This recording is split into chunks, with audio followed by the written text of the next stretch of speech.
एक संत का देशद्रोह का सच, मेजर साहब के मुखारविंद से ये सच्चाई बयां करने से रुकती नहीं। मैं सेना पुलिस से सूबेदार मेजर के पद से रिटायर हूँ।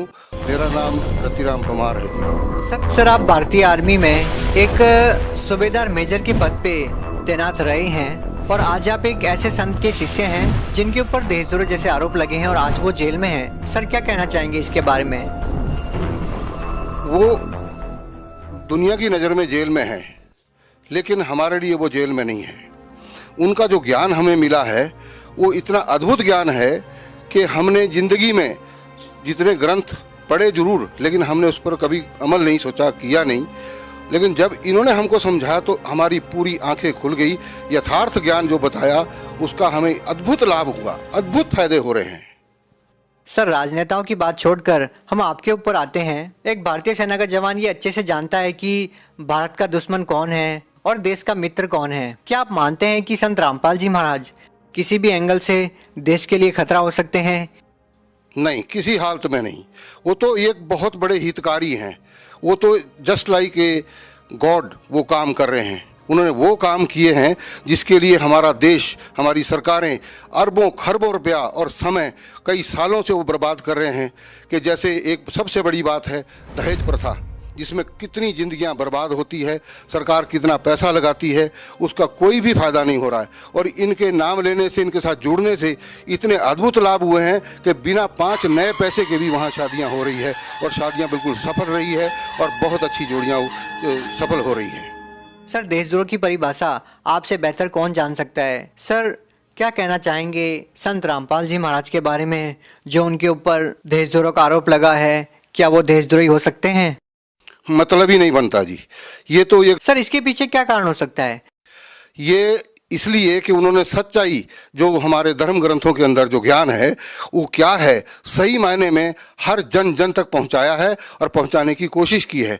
अब ये जो है जो हमारे दूसरे धर्म के ठेकेदार हैं, अब उनकी वो दुकानें बंद हो रही थी, इसलिए उन्होंने ये इनके ऊपर प्रपंच रचा है। उसमें सरकारें भी शामिल हैं।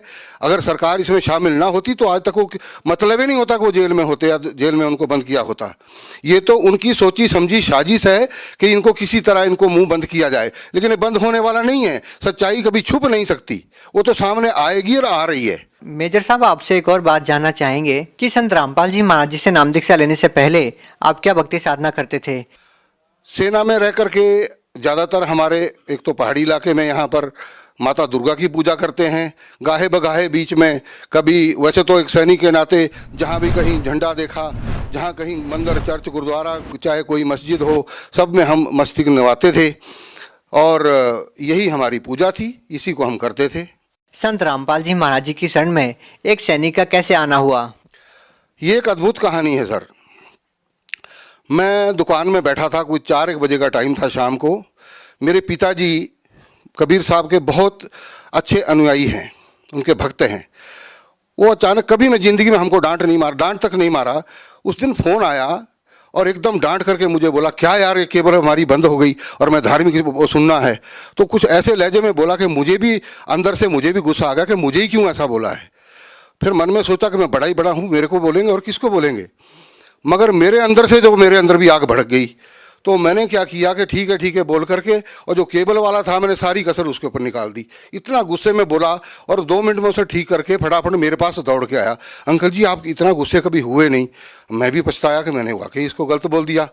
खैर जो हुआ, फिर पिताजी को भी महसूस हुआ। उन्होंने दोबारा मुझे फ़ोन किया कि यार ऐसी बात थी, मैं धार्मिक प्रवचन आते हैं, और उसके थोड़ा मतलब मुझे एक किस्म से मस्का लगाने लगे वो। तो मैं समझ गया कि कोई बात नहीं, लेकिन मेरे को गुस्सा उस बात का बड़ा भारी था। तो खैर, मगर एक बात जो उन्होंने बोली वो मेरा रास्ता ही बदली कर दिया जीवन का। कि उन्होंने ये बताया कि देखना यार, शाम को एक सत्संग आता है 7:40 पर, उस टाइम साधना चैनल पर आता था, कि उस पर देखना है कोई कबीर साहब की बड़ी अच्छी भाषा बोलता है। और वो संत बोला बड़ी अच्छी बोलता है, उसको देखना आपने। परमात्मा ने रजा करनी थी, इस पापी को रास्ते पर लाना था। वो टाइम मुझे याद रहा।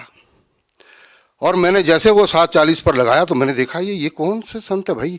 हालांकि मैं सेना में रहते हुए सभी के साथ काम किया तो मुझे हरियाणा की भाषा का भी मालूम था, सबका ज्ञान था। तो मैं बोला ये तो हरियाणा के हैं, लेकिन जिस टाइम वो बता रहे थे तो मेरी एकदम मुझे हिट सा हुआ कि ये ज्ञान तो हमने आज दिन तक कभी हमें बताया ही नहीं किसी ने, और जो हमने भी देखा लेकिन कभी गौर नहीं किया। मतलब उसमें मुझे रुचि पड़ी।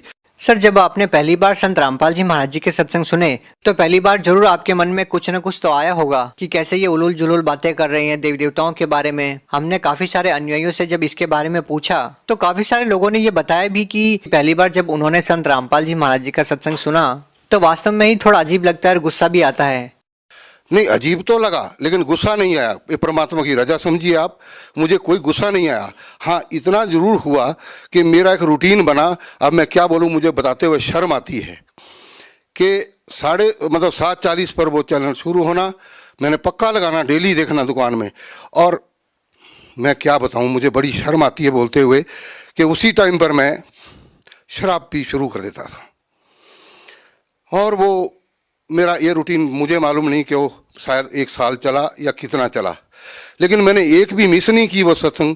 और वो मेरा था 1 घंटे में, जब वो ख़त्म मेरा भी बंद इधर से प्रोग्राम। तो ऐसे ही एक किस्म, आपको पता है शराबी कैसा होता है।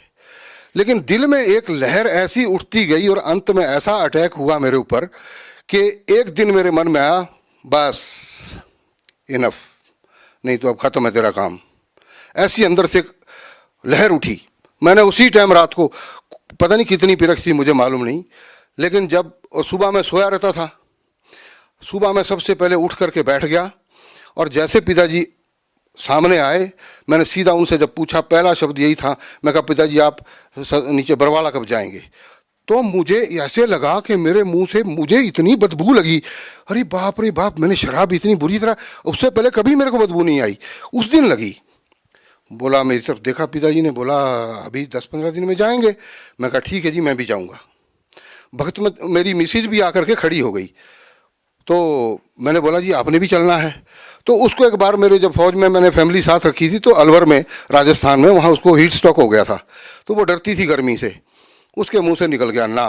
और मेरे मन में फिर वो भाई परमात्मा, आपके पास तो मैं आना चाहता था विद फैमिली और आपने मुझे रुकावट डाल दी, ये क्या हुआ। चलो आपकी इच्छा है। जब जाने का टाइम हुआ, 1 दिन पहले ही मिसिस को मैंने बोला भी जो सामान थोड़ा बहुत डालना डाल दे। पिताजी बोले वहाँ कुछ नहीं डालने की जरूरत है, वहाँ सब कुछ मिलता है। मैं कहा तेल साबुन तो डाल ले। बोला वहाँ सब मिलता है, तेल साबुन भी लेना तो पेस्ट ले लो और आपका ये क्या बोलते हैं ब्रश ले लो, बाकी सब वहाँ मिलता है।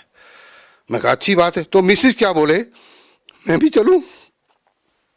परमात्मा कितनी खुशी हुई मुझे उस टाइम पर, मैं गदगद हो गया। परमात्मा ने इतनी इजाज़त दी मेरे को और हम दोनों गए, हमने वहाँ जाके नाम लिया। सर, आपको क्या लाभ मिले हैं संत रामपाल जी महाराज जी की भक्ति करने से? अद्भुत लाभ। एक तो सबसे बड़ी बात, आज तक अगर मैं उस शरण में ना जाता तो आज तक शायद मेरा शरीर खत्म हो चुका होता। इससे बड़ा लाभ और क्या हो सकता, मेरी जान बच गई। दूसरा लाभ, मेरी मिसिस जो ऊपर की मंजिल से गिर करके नीचे तक पहुंच गई और डॉक्टर भी हैरान कि उन्होंने देखा बड़े बड़े काले काले धब्बे पूरे ऊपर, पिछले बैक साइड पूरा।